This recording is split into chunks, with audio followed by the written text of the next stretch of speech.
Welcome to the Deep Dive. Today, we're plunging into something I think many of us feel really intensely. Our connection to fictional stories and, the characters in them. Yeah. We've taken a close look at a fascinating source that explores why these made-up worlds can feel so, real and important to us. So our goal in this deep dive, it's really to go beyond just saying, oh, stories are cool. We want to really dig into the different layers of that attachment. Why do we care so much about people who technically don't exist? You've probably felt it yourself, that feeling when you finish a book or a series and you actually miss the character, like Friends. It's so true. And this source suggests that these attachments, they aren't just about being entertained. Not really. Yep. They happen for a whole range of complex, sometimes kind of surprising reasons. It's like these fictional creations, they unlock something within us. Right. Let's maybe unpack what the source reveals about these powerful connections. Okay, let's start right there. That feeling you mentioned. The source calls it a book hangover. This kind of real sadness when a story ends, like characters who weren't actually real have somehow become part of your world. What's going on there? Why such an intense reaction? Well, the source points to several core drivers, and one of the most powerful, right off the bat, is relatability. Relatability, yeah. Seeing something of yourself or maybe your own experiences reflected back at you in a character or their struggles. How does the source show that? It offers a few really compelling examples. One is seeing their own teenage self, someone who built up walls, tried to act tough to deal with pain, seeing that reflected in the character Spencer from Skyward. Yep. And the connection was apparently so strong that even things others might see as like flaws in the book, they didn't matter because of this deep personal resonance. That feels incredibly validating, doesn't it? Like the story just gets you. Exactly. And it goes beyond just seeing, positive traits reflected. Another example they give is using a horror book, Pet Cemetery. Yeah. Not primarily for the scares, but actually as a way to process really profound grief after losing a close family member. Right. The source notes that, okay, maybe other readers found it boring or predictable, but for them, its significance was huge because it helped them work through real-life stuff. That really shows how personal experience can completely change what a story means, right? Makes it almost immune to what other people think. Totally. Yeah. It redefines its meaning for you. Yep. And the source also mentioned Peter Pan in that context, saying it held specific meaning because it reflected a very specific part of myself back to me in the purest way. Wow. Okay, so relatability isn't just, oh, I like that character. It can be this really deep, personal, maybe even therapeutic thing.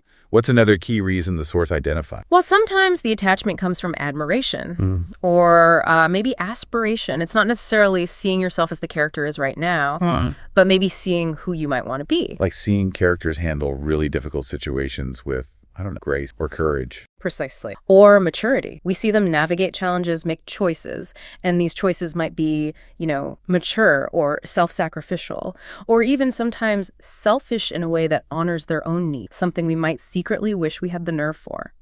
Interesting. So seeing characteristics we admire, or maybe we'd like to develop ourselves, it can make a character feel less like a reflection of your past or present and more like a representation of a possible future version of yourself. That's a fascinating way to put it. Like stories offer these aspirational blueprints for ourselves. Exactly. Yeah. Blueprints for potential self. Okay, but what about connections that are less about that kind of deep emotional mirroring or self-improvement? Is it always that heavy? No, not at all. And the source makes that really clear. It's not all about introspection. Sometimes the connection is simply driven by exploration and adventure, pure escapism almost. Like just being completely swept away into a fantasy world. Yes, exactly. The source talks about rereading the inheritance cycle constantly as a teenager. Oh, yeah. Not necessarily for, deep themes, but purely for the wish fulfillment. Just imagining being Aragorn, finding that dragon egg, hiding the dragon, going on these epic adventures, sword fighting, flying. Yeah, I get that. The story might not have had the same, profound personal meaning as some others, but the sheer joy of imagining being in that world, having those adventures, that was enough to forge a really strong attachment. So sometimes it's just the sheer power of transporting us somewhere else entirely, somewhere new and exciting. Definitely. That escape is powerful. What about values? Does that play a role? Absolutely. That's another significant reason the source brings up. Seeing values we hold dear, reflected, and validated in the story. Okay, can you give an example of that from the source? Yeah, they highlight this really beautifully with the Gentleman Bastard series. Okay. So the core of that story is this deep, fiercely loyal, unwavering friendship between the main characters. And for the source, who mentioned that they personally value that kind of relationship incredibly highly, well, seeing that dynamic portrayed so compellingly, and in a story they also found just hilarious and fun and exciting, that created a really significant point of attachment. They also point to One Piece in a similar way, emphasizing its focus on loyalty and friendship. So it's not just having those values yourself then, it's seeing them brought to life, celebrated, maybe even proven powerful within a story world you enjoy. Exactly. It validates our own internal compass, reinforces what we believe is important. Okay, so we've got seeing ourselves, relatability, aspiring to be like characters' admiration, the thrill of pure adventure, and seeing our values reflected. That covers a lot. It does. But the source also mentions reasons for attachment that have, and I quote, nothing to do with relatability. That sounds a bit counterintuitive. It does, doesn't it? But it's actually a really crucial point. This is where stories allow us to gain perspective. Gain perspective? How so? Well, they give us a window into, a perspective or a person or a life circumstance that I can't relate to, that I have never and will never experience. Okay. So instead of feeling seen yourself, you're seeing someone else truly seen and understood within the story. Precisely. Yeah. The source notes that the takeaway from reading a book like that isn't necessarily about feeling personally validated. It's more about learning, about understanding, about seeing the world through a little bit wider lens. That makes sense. It's a completely different level of connection, but, equally profound. Stories can act as sort of empathy machines, maybe, allowing us to simulate different ways of being, broadening our understanding of humanity. That's a really powerful idea, an empathy machine. I like that. And kind of linked to that, the source talks quite a bit about emotional immersion, right? That feeling of actually being in the story. Yes, absolutely. The source notes that with stories that are well-developed and nuanced enough, readers aren't just, reading about characters anymore. Right. They find themselves crying alongside with characters, as if we ourselves are experiencing it. They feel this sense of truly going on the adventure, too, that they deeply know these characters, like they've genuinely stepped into this world. If that feeling of presence. Exactly, presence.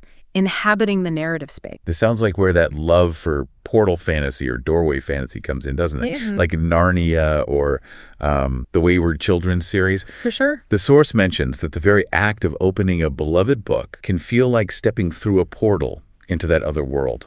That sense of transportation, both physical and emotional, it's incredibly compelling. It really is the ultimate form of immersion, isn't it? It really is. Now, it's clear how deeply personal these connections are, but the source also touches on a potential downside, maybe, a friction point with this intense attachment. Yes, they do mention that, how this deep personal connection can sometimes lead to, friction. They specifically reference toxic fans that can pop up in pretty much any fandom. Yeah, I can see why that might happen. Yeah. If a story has truly shaped us or understood us or become like a part of who we are, then having someone dismiss it or dislike it, it must feel incredibly personal. It really must. The source talks about how it actually hurts a little bit when people criticize their favorite stories like Gentlemen Bastards or Peter Pan. It just hits differently, when a story feels tangled up with your identity or your personal journey. Yeah. And the source acknowledges, look, reading is inherently subjective. Different readers will have different experiences, especially with stories that are well-written and nuanced, because they naturally offer more room for interpretation. Right. More angles to see it from. Exactly. So while the ideal response might be, okay, that makes sense, different people interpret stories differently, that intense personal meaning can sometimes lead people to feel they absolutely have to defend the story, maybe even aggressively. It's fascinating, isn't it? The very thing that gives stories such profound meaning, that deep personal connection, can also be the source of conflict when those personal meanings clash. It really is, but the source pivots pretty quickly from that to emphasize the overwhelmingly positive side. Okay, good. Which is the incredible power stories have to unite. Oh, this is something I've definitely seen. People lining up for midnight Harry Potter releases or dressing up for movie premieres. Conventions just packed with people celebrating these fictional worlds. Exactly. That shared passion. And the source shares a really powerful personal example. They talk about meeting many of their closest friends online, specifically through a shared love of stories. Really? Online? Yeah. And these weren't just like fleeting online chats. They evolved into phone calls, actual meetups, sharing deep life stories, supporting each other through really hard times, all built on that foundation of loving the same story. That's genuinely remarkable. Yeah. It's a testament to how fiction can just transcend the page or the screen and build real, deep, meaningful connections between people in the real world. It really highlights that community building aspect, doesn't it? That shared narrative passion. Yeah. So ultimately, I think the source leads us to appreciate just how incredibly significant a piece of media can become to us.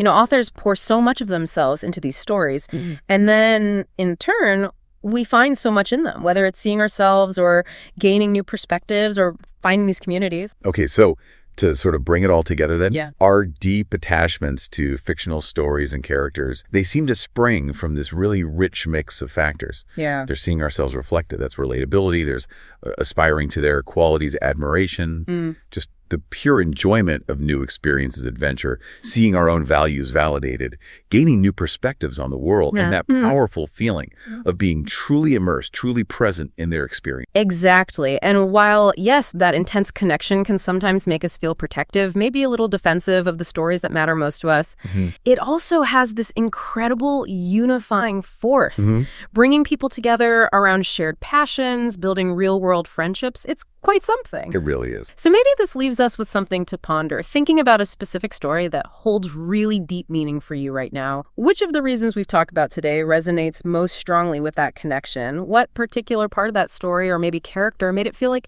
yeah, this is part of my world?